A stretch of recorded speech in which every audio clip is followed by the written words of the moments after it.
Psychological tests are classified on the basis of their language, their mode of administration, and difficulty level. Depending upon the language, if we talk about, then we have three type of test: verbal, non-verbal, and performance. For verbal test, there is a need of a literacy. The person must be educated, as the person has to respond the items in written form by using language. In non-verbal test, items are made of symbols and pictures, so there is a no such compulsion of literacy. And in the performance test, there is a requirement of movement of the object from their respective place in a particular order. For this, we can take example like if different color balls are given to the students instructed, and they are instructed to take out one particular color ball out of the another one. So this is a performance that is done by the student. Our next one is the individual and the group test. Individual test mean to say it is administered by the researcher to one person at a time. The researcher conduct the test face to face and remains seated before the test taker. He also note down the responses. In the group, the instructions about answering the items are written on the test, which the test taker reads and answer the questions accordingly. The test administrator explain the instructions to the entire group. Individual tests are time consuming, but they are very important in getting the response from the children and from those who do not know the language. Group tests are very easy to administrate and they are also less time consuming. There are also some limitation.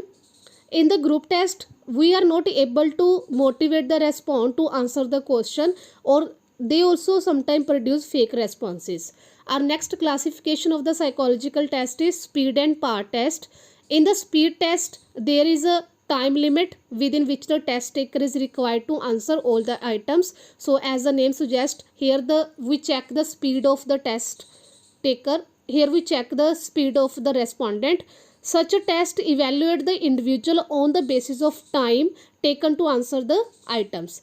There are the items of same degree of difficulty. On the other hand, in the power test, we assess the underlying ability, the potential of the person, and for this we allow the person sufficient time. These tests do not have any time limit. In a power test, the items are generally arranged in an increasing order of difficulty. Mean to say, firstly the questions will be very easy, after that the difficulty level of the items will be increased. We should take care one thing, that while we are using this test in research for making decision about the people, the test must be selected and used with great care. Our next method is case study method. This method provides us in-depth study of a particular case. Here case we are describing the person we are doing a research. Researchers focus on cases which can provide us information that is very new, and so that we can understand that phenomena. The case can be an individual which has the problems or which has some unique characteristics or distinction characteristics, like a patient showing psychological disorder. It can be a small group of individuals, those who have some commonalities among them, like creative writers, Rabindranath Tagore. Any institution, poorly or successful functioning of school or cooperative office. The cases that we select for our study, they should be unique. We can get information that is very rich. A case study employs multiple methods for collecting information, such as interview, observation, psychological test. With the help of case studies, psychologists done research to understand feelings, hopes, fears, fantasies, traumatic experiences of the people, that help to understand a person's mind and behavior, that why the person is thinking like this and why the person is behaving in a such manner. Case study also provide us a narrative or a detailed description of the event, that if this happened in the person's life, then why it happened and what this incident affect on person's personality. A case study is a valuable research tool in the field of clinical psychology and human development. Freud's insight that led to the development of psychoanalytical theory also emerged from his observation, and showed that records must be maintained on individual cases. Similarly, Piaget developed his theory of cognitive development on the basis of the observation of the children. When we are generalizing the individual on the basis of the cases, then one must should be taken care of so many things. Here the problem of validity is also a one major cause. The test that we are using for our case, that test should be valid and reliable. It is recommended that information should be collected by using multiple strategies from different sources of information by a number of investigators. Careful planning is needed for data collection. Throughout the process of data collection, the researcher is required to maintain a chain of evidence for linking various data sources. There is also a limitation. It is desirable that the research should not depend upon only one method. A combination of two or more methods should be used to get the real picture about our case. As we have gathered till the time that is psychological test, questionnaire, structured interview, etc. contain a series of close-ended questions. Their responses are given in a scaled form which indicate the strength and magnitude of the response. Like on the rating scale, the respondent give response from 1 to 5. In this, 1 is considered as a low and 5 as a high. The participant's task is to select the most appropriate response according to his or her own wish. Normally, researcher assign a number answer of the respondent, 1 for the right answer and 0 for the wrong answer. Researcher after that calculate the total of all these numbers and arrives at an aggregate score. In doing so, the researcher convert the psychological attributes into the quantity, usually numbers. Here the attributes like how the respondent has respond towards the items in the scores. Here that attribute we take. For the quantitative method, researcher use some type of statistical method that you have already read in your 10th class. In this we use mean, mode, coefficient correlation, etc. So these and some other advanced statistical methods enable the researcher to make analysis and to give meaning to the data.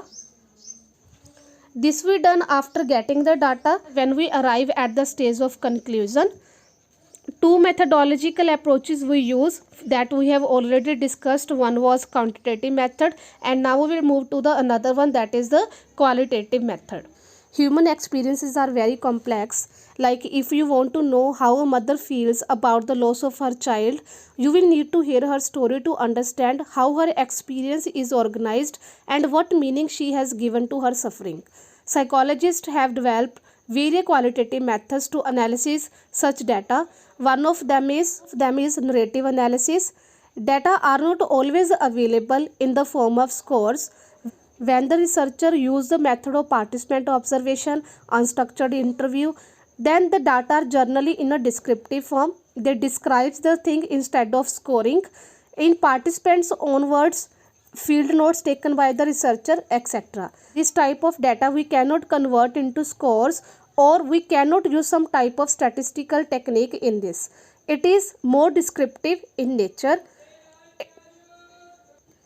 It must be understood that quantitative and qualitative methods are not contradictory, rather they are complementary to each other. If our next topic is limitations of psychological inquiry, that the inquiry that we have done in terms of psychology, then what are the limitations of this? First one is the lack of true zero point. Like in the physical sciences, measurement start from zero.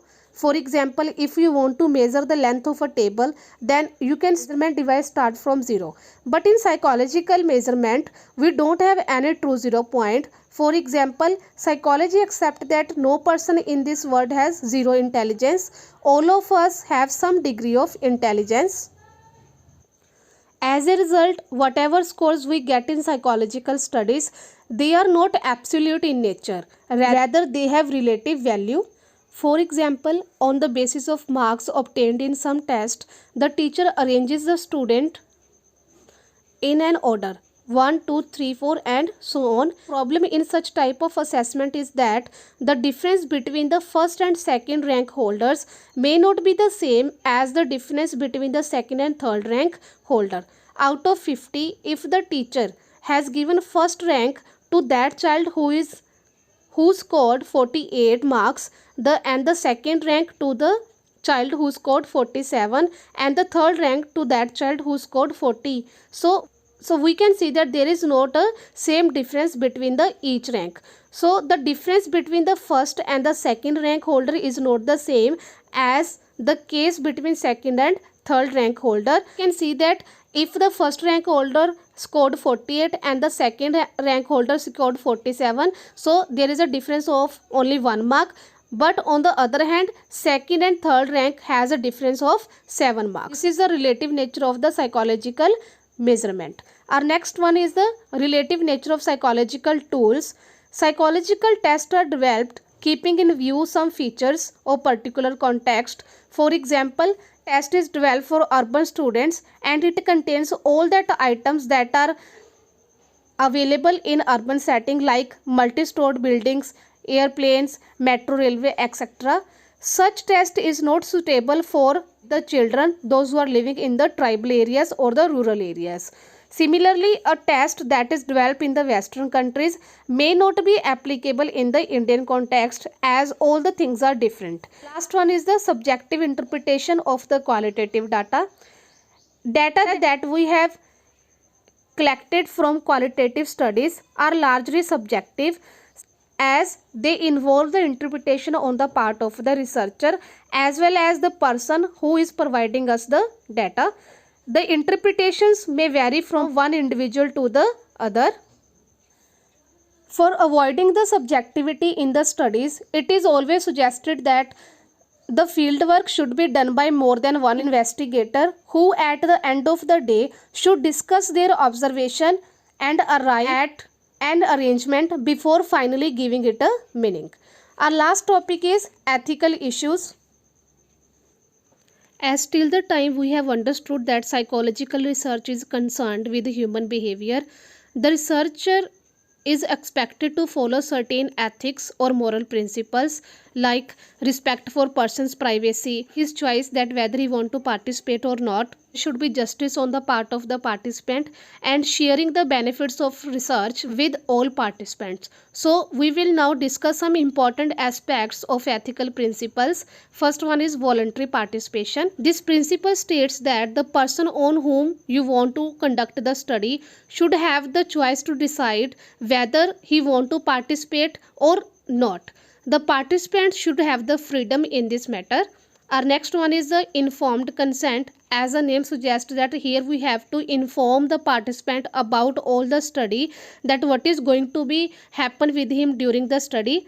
The participant must receive this information before collecting the data on the part of the researcher. Cases and in some psychological experiments, electrical shock is given to the participants during the experiment. They may at times too required to give some private information which is generally not shared with the others. Our third one is the debriefing. Debriefing ensures that participants leave the study in the same physical or mental state as when they entered. It should offer reassurance to the participant. The researcher should make efforts to remove any anxiety or any adverse effect that the participant may felt during the research time. So there is a proper reassurance to the person is given. Our next one is the sharing the result of the study.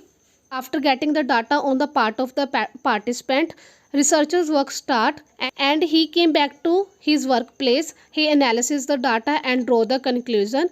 After drawing the conclusion, researcher again go back to the participant and share the result of study with him.